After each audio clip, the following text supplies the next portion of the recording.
நேயர்களே, இப்போது நாம் பார்க்க போகிற மிக முக்கியமான விவகாரம் இந்த சீஸ்ஃபயர். அமெரிக்கா, ஈரான், இஸ்ரேல் போர் நடவடிக்கைகள் இப்பொழுது என்ன நிலையில் இருக்கிறது? நிச்சயமாக அது ஒரு முறுவல் நிலையை தான் அடைந்திருக்கிறது. அப்படி என்று சொன்னால் அது ஒரு சமாதானத்திற்கான தீர்வுகள் எதுவும் எட்டப்படவில்லையோ என்று எண்ண தோன்றுகின்றது. ஈரானுடைய சீஸ்ஃபயரை நாங்கள் ஏற்கவில்லை என்று சொல்கிறார் அட்வைசர், முன்னாள் சுப்ரீம் கோர்ட்டுடைய ஈரானுடைய ஃபார்மர் சுப்ரீம் கோர்ட் அட்வைசர் முஜதாஹித் ஜதியா. Iran never agree to any ceasefire deal. அப்படின்னா என்ன அர்த்தம்? நீங்கள் தான் புரிந்து கொள்ளணும். அப்போ இப்போ தற்காலிகமாக நிறுத்தியிருக்கிறது தவிர இது எந்த நேரமும் தொடரும் என்பதை அவர் சொல்கிறார். அது மட்டும் இல்லாமல் இது ஒரு யூனிலேட்டரல், அதாவது ஒரு வழி பாதை. எதிரிகள் ஒரு வழியாக அறிவித்திருக்கிறார்களே தவிர இது ஒரு பைலேட்ரல் அக்ரிமெண்ட், உட்கார்ந்து பேசி எதுவுமே நடக்கலை அப்படிங்கிறதையும் முஜதாஹித் ஜதியாவுடைய அறிக்கை. இந்த ரிட்டாலியேஷன் பயம்தான் காரணம் என்னும். ஈரான் ஒருபோதும் அமைதி வேண்டி மேற்கு நாடுகளிடத்தில் கையேந்தாது, அவர்களிடத்தில் நாங்கள் சமாதானம் செய்து கொள்ளப் போகவில்லை என்றும் முஜதாஹித் ஜதியாவுடைய கருத்து தெளிவுபடுத்தப்பட்டிருக்கிறது. அவர்கள் தானாகவே அறிவித்து விட்டார்கள் என்றும் திரு ஜதியாவுடைய கருத்தாக இருக்கிறது. இதற்கிடையிலே செனட்டில் ஏற்பட்டிருக்கக்கூடிய சில கலவரங்கள் இவருடைய அதிகாரத்தை கட்டுப்படுத்தியிருக்கிறதா, கட்டுப்படுத்துமா என்ற கேள்வியும் நமக்கு எழுதியிருக்கிறது. ஈரானுடைய தெஹ்ரானில் இறந்து போனவர்களுடைய ஃபியூனரலில் ஏராளமான மக்கள் ஆயிரக்கணக்கில் கலந்து கொண்டார்கள். இதில் 60க்கும் மேற்பட்டவர்கள் இறந்த உடல்கள் வரிசையாக பெரிய ட்ரக் லாரிகளின் மூலமாக அது கொண்டு செல்லப்பட்டது. ஐஆர்ஜிசியுடைய சீப் சலாமி, அது மட்டும் இல்லாமல் ஜெனரல் பஹாரி, ஏர் கமாண்டர் ஹஜிதா ஜதாரி, எல்லோருடைய உடல்களும் கண்ணீர் மல்க அங்கே லட்சக்கணக்கான ஆயிரக்கணக்கான மக்கள் கூடியதை பார்க்கிற போது அந்த கூட்டத்திலே death to Iran, death to Israel என்ற death to Trump, death to Israel என்ற குரல்கள் அதிகமாகவே ஈரான் மக்களால் ஒலிக்கப்பட்டது. இது கோமினுடைய லாயாலிட்டிஸ் நிறைய பேர், விசுவாசிகள், அவருடைய ஃபாலோவர்ஸ் நிறைய பேர் கலந்து கொண்டார்கள். அடக்க ஊர்வலங்கள் முழுவதும் தியாகிகள், மேட்ரிட்ஸ் அவர்களுக்கான வாழ்த்துறை, புகழுரைகள், ஈரானுடைய இராணுவத்தை பற்றிய வெற்றிகள், அமெரிக்காவுக்கும் இஸ்ரேலுக்கு எதிரான கண்டன குரல்களை ஈரானிய மக்கள் சாலைகள் முழுக்க முழங்கி கொண்டிருப்பதையும், காட் வில்லிங் ட்ரம்ப் டை அப்படிங்கிற கடுமையான சொல்லாடல்களும் அவர்கள் பயன்படுத்தியிருந்தார்கள். விரைவிலே ஒரு த ஒபிலிட்ரேஷன் ஆஃப் த யுஎஸ் அழிக்கப்படும், நொறுக்கப்படும் என்றும் அந்த வார்த்தைகளை அவர்கள் சொல்லியிருந்திருக்கிறார்கள். ஆக இப்பொழுது பார்த்தனால் அந்த எந்த அளவிற்கு அந்த நாட்டில் ஈரானுக்கு ஈரான் மக்களுக்கும், ஈரானுடைய அரசு தலைமைக்கும், அமெரிக்காவுக்கும், யூதர்களுக்கும் எதிரான அந்த மனநிலை இருந்திருக்கிறது என்பதை நாம் காண முடிகிறது. மீண்டும் ஈராக்குக்கு அமெரிக்காவுடைய பொருளாதார தடைகள் ஏற்படும் என்று சொல்லப்படுகின்றது. கொமினியுடைய பேச்சு, அமெரிக்க அதிபரை அவர் கண்டனம் தெரிவித்திருப்பது, அமெரிக்க அதிபர் நான் இக்கட்டான கால சூழ்நிலையில் உடைய உயிரை காப்பாற்றினேன், கொஞ்சம் கூட நன்றி இல்லையா அப்படி இப்படின்னு அவர் பேச, தற்போது இந்த 2 நாடுகளுக்கும் இடையான முறுவல்கள் அதிகரித்திருப்பதையும் நாம் பார்த்து கொண்டிருக்கிறோம். மீண்டும் ஈரானுக்கான பொருளாதார தடை விதிப்பது குறித்து அமெரிக்கா கடுமையாக ஆலோசிப்பதாகவும் சொல்லப்படுகின்றது. கொமினி என்னுடைய கருணை பார்வையிலிருந்து தப்பினார். அவருடைய ஏஐ தொழில்நுட்பத்தின் மூலம் நாங்கள் அவரை அறிந்து கொள்ள முடியும் என்பதை அவர்களுக்கு தெரியும். இருந்தபோதிலும் ஈரானில் எம்முடைய கருத்துக்களுக்காகவே அவர் கருணையோடு அனுப்பப்பட்டார் என்று அமெரிக்க அதிபர் சொல்கிறார். எங்களிடம் என்று சொன்னால் அவர் ஒரு ப்ளூரலாக சொல்கிறார். இஸ்ரேல் மற்றும் அமெரிக்காவிடத்தில் ஆயுதங்கள், ஈரான் ஆயுத வலிமைக்கு ஒன்றும் இல்லை, அந்த அளவுக்கு நாங்கள் வல்லமையான ஆயுதங்களை வைத்திருக்கிறோம். உலக ஒழுங்குல கட்டுப்பட்டு ஈரான் ஒழுங்காக வந்துவிட வேண்டும், அப்படி வரவில்லை என்றால் நாங்கள் கடுமையான தாக்குதலை நடத்த வேண்டி இருக்கும் என்றும் டொனால்ட் ட்ரம்ப் எச்சரித்திருக்கார். இப்பொழுது நாம் அதில் அறிந்து கொள்ள வேண்டிய விவகாரம், இவர்களுக்குள் இருக்கக்கூடிய கருத்து முரண்கள், கருத்து வேறுபாடுகள், மறுபடியும் பொருளாதார தடனை, ஏஐ தொழில்நுட்பத்தை வைத்து உன்னை காலி செய்திருப்பேன், எனது கருணையினால் மூலமாகத்தான் நீ தப்பியிருக்கிறாய், உள்நாட்டில் உள்ள ஆயுதங்களை விட நாங்கள் வல்லமை கூடிய ஆயுதங்களை வைத்திருக்கிறோம் என்றெல்லாம் அவர்கள் சொல்வதை பார்க்கின்ற போது நமக்கு ஒரு தெளிவான முடிவுக்கு வர முடியாது. இதற்கிடையிலே ரஷ்யா, ஈரான் நட்பு நாடுகளா என்ற கேள்வியும் வருகின்றது. இந்த காலகட்டத்தில் ரஷ்யா மிக அதிகமாக ஈரானுக்கு உதவி செய்யவில்லை, ஏன் உதவி செய்ய மறுத்தது என்றெல்லாம் கேள்வி வருகிறது. அமெரிக்கா உக்ரைனுடைய போரில் அவர்கள் சிக்கப்பட்டுள்ளதால் மீண்டும் ஒரு எஸ்கலேஷன் அவர்கள் மீதான பார்வை வந்துவிடக்கூடாது என்ற ராஜதந்திர நடவடிக்கையில் ரஷ்யா மறைந்திருக்கிறதா? அது மட்டுமில்லாமல் ரஷ்யாவுடைய சிட்டிசன்ஸ் ஏராளமான பேர் இஸ்ரேலில் வாழ்ந்து கொண்டு வருவதையும் ஒரு காரணமாக சொல்லப்படுகின்றது. இப்பொழுது நாம் மிக முக்கியமாக பார்க்க வேண்டியது, இந்த தாக்குதல்களுக்கெல்லாம் பின்பு ஈரான் வலிமையாக எந்த அளவிற்கு போராடும், அந்த போராட்டத்தின் விளைவாக எது போன்ற ஒரு நிலைகள் ஏற்படும் என்பது நமக்கு அறிந்து கொள்ள சாத்தியமில்லை. அமெரிக்கா தாக்குதல் நடத்தியதை இந்த 3 நிலைகளிலும் இப்பொழுது தேடப்படுகிறது என்னன்னா, அந்த 1/2 டன் அல்லது 400க்கும் மேற்பட்ட சென்ட்ரிஃபியூஜ் செய்யப்பட்ட அல்லது என்ரிச்மெண்ட் முடிந்திருக்கக்கூடிய அணு ஆயுதங்கள், யுரேனியத்தினுடைய என்ரிச்மெண்ட் பாகங்கள், ஸ்டாக் பைல்ஸ் எங்கு இருக்கிறது என்ற கேள்விக்கு எந்த பதிலும் இல்லை.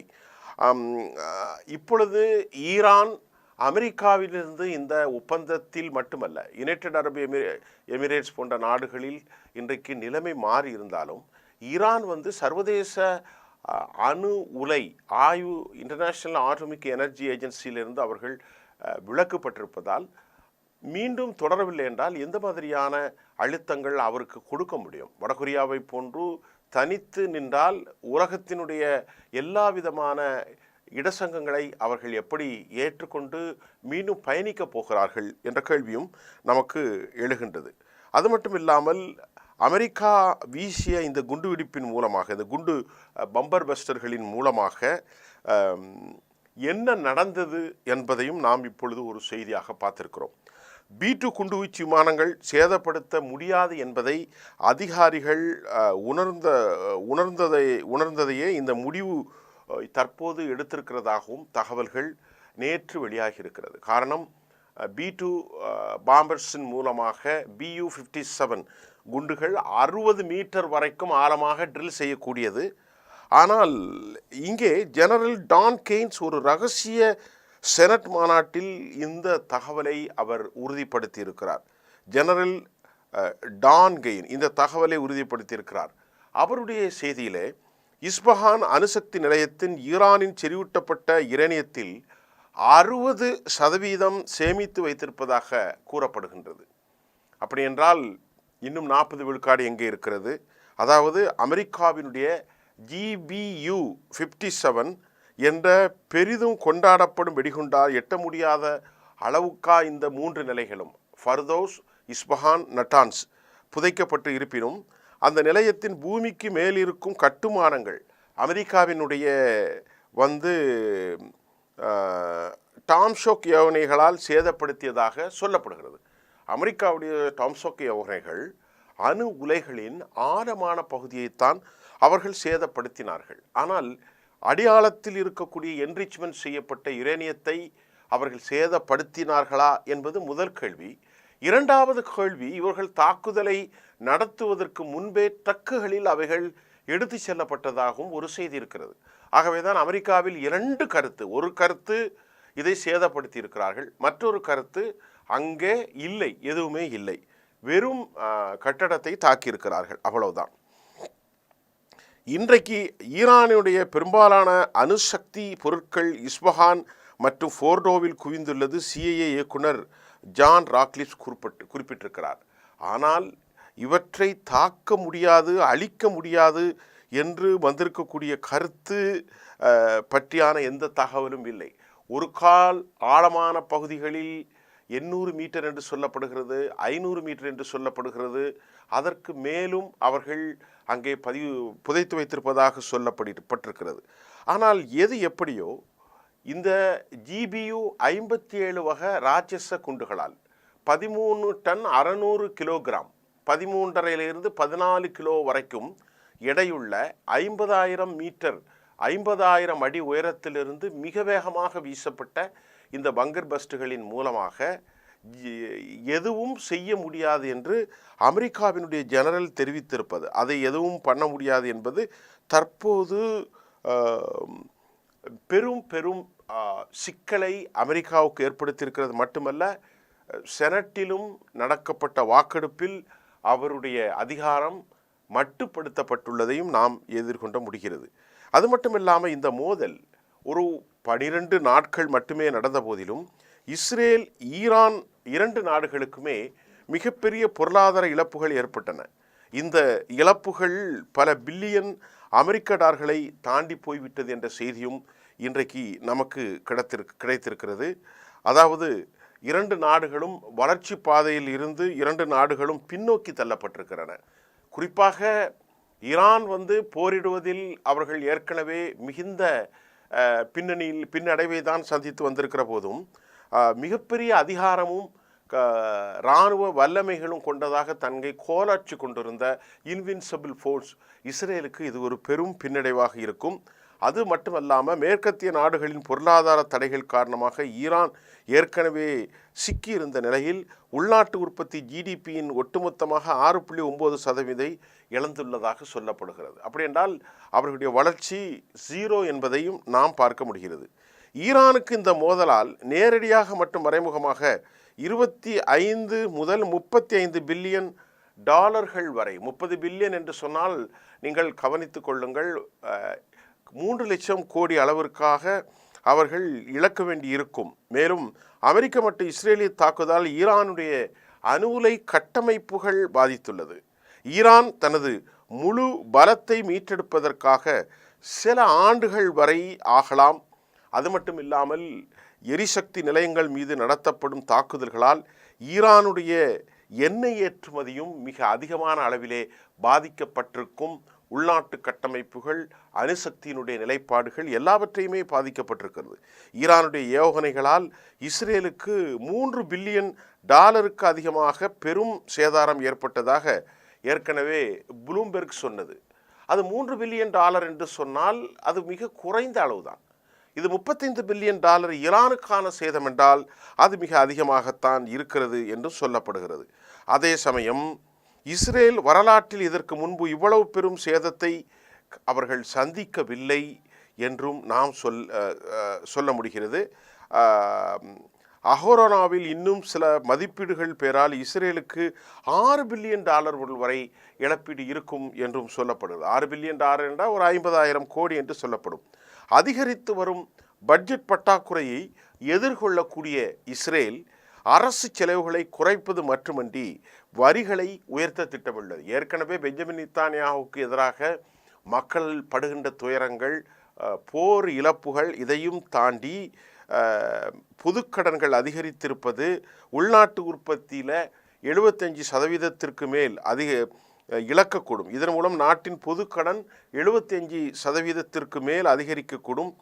பாதுகாப்புக்காக அவர்கள் 857 மில்லியன் டாலர் அவசரமாக நிதி ஒதுக்குமாறு கோரப்பட்டிருக்கிறது. மறுபுறம் இஸ்ரேலில் சுகாதாரம், அவர்களுடைய கல்வி, சமூக நலன் போன்ற மிக முக்கியமான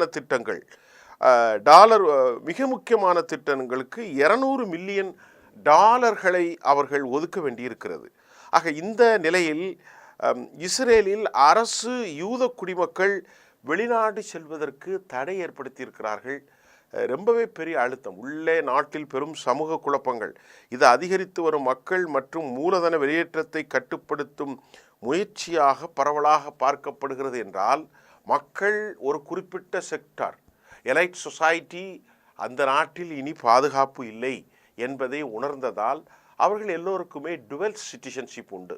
ஆகவே அவர்கள் பெல்ஜியம் செல்லலாம், நெதர்லாந்து செல்லலாம், சுவிட்சர்லாந்து செல்லலாம், அமெரிக்கா மற்றும் எல்லா நாடுகளுக்கும், லண்டன், ஜெர்மனி, பிரான்ஸ், இட்டலி, எல்லா நாடுகளுக்குமே அவர்கள் செல்லலாம், ஜெர்மன்லாம்.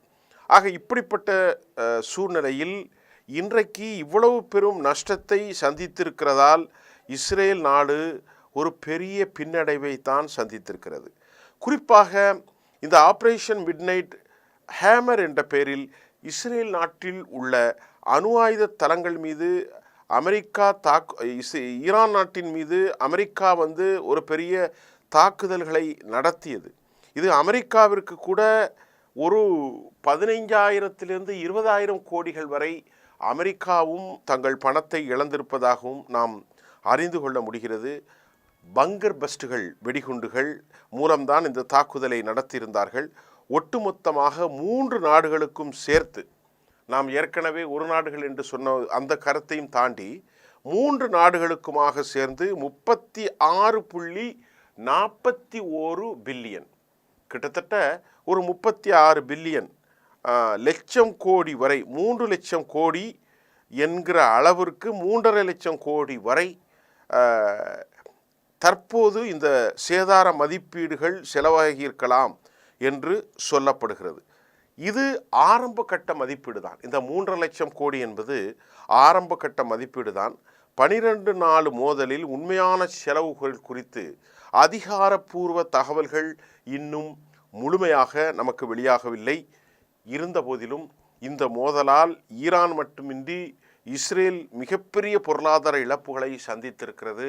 அவர்களின் ஆய்வு ரீசர்ச் சென்டர், R&D என்று சொல்லப்படக்கூடிய ரிசர்ச் அண்ட் டெவலப்மெண்ட், அது மட்டும் இல்லாமல் இஸ்ரேலுடைய மக்கள் வாழுகின்ற அடுக்குமாடி கட்டடங்கள், அவர்கள் இழந்திருக்கக்கூடிய சிறு குறு தொழிற்சாலைகளுக்கு கொடுக்க வேண்டிய முதலீடுகள், அதாவது காம்பன்சேஷன், இஸ்ரேலுடைய கட்டமைப்புகள், MSME அழிவுகள், இராணுவ நிலைகள், இராணுவ மிசைல் மற்றும் தளவாடங்களில் மறுஉருவாக்கம் செய்வதற்காக இப்படி பார்க்கின்ற போது மிகப்பெரிய சேதாரத்தை இஸ்ரேல் சந்தித்திருப்பதாகவும் சொல்லப்படுகிறது.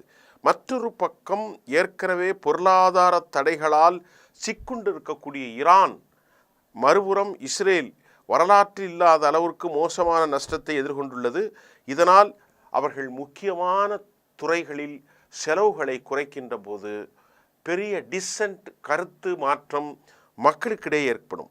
இது உள்நாட்டின் எதிர்ப்புகளையும் கிளப்பும். இவைகளெல்லாம் பெஞ்சமின் நெத்தன்யாகு எப்படி சமாளிக்கப் போகிறார் என்பது தெரியவில்லை. ஆகவே இன்றைய மதிப்பீட்டில் நாம் சொல்வது, முதற்கட்டமாக இன்றைய தலைப்பில் பேசியது சீஸ்ஃபயர் அக்ரிமெண்ட் ஒரு யூனிலேட்ரல் என்பதை ஈரானுடைய ஃபார்மர் சுப்ரீம் கோர்ட் அட்வைசர் முஜதாஹி ஜதியா தன் கருத்தில் சொல்கிறார். இது ஒரு பைலேட்ரல் அல்ல, அப்போ ரிட்டாலியேஷனுக்கு பயந்து தான் அவர்கள் சொல்லியிருக்கிறார்கள் என்று. அது மட்டும் இல்லாமல் தெஹ்ரானில் death to US, death to Israel, death to அவர் யார் ட்ரம்ப் என்றெல்லாம் சொல்லப்படுகிறது. இந்த வில்லிங்னஸ் ஆஃப் காட். மூன்றாவது, ஈரானுக்கு பொருளாதார தடைகளை விதிப்பதை குறித்து அமெரிக்கா ஆலோசிக்கின்றது. அதனை அடுத்து பொருளாதார தடைகளில் உருக்குலைந்து போன 3 நாடுகளை விட 2 நாடுகள், அமெரிக்காவுக்கு ஒரு 2 பில்லியன் அளவிற்கான சேதாரம், இஸ்ரேல் மற்றும் ஈரானுக்கு மிகப்பெரிய சேதாரம். ஈரானுடைய சேதாரத்தை சமாளிப்பது எப்படி, ஈரானுடைய கட்டமைப்புகளை சமாளிப்பது எப்படி?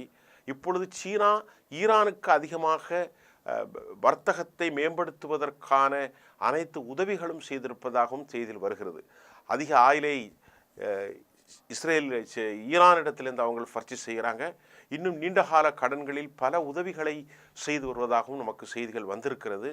ஆக மொத்தத்தில் பெஞ்சமின் நெத்தன்யாகுவுக்கு எதிராக மக்கள் மனநிலை, சமூக கட்டமைப்புகள், ஒரு எஸ்கலேஷன், இந்த வார், ரிட்டாலியேஷன், அடுத்த கட்ட தாக்குதல், இதெல்லாம் பதட்டம் தொடர்கிறது.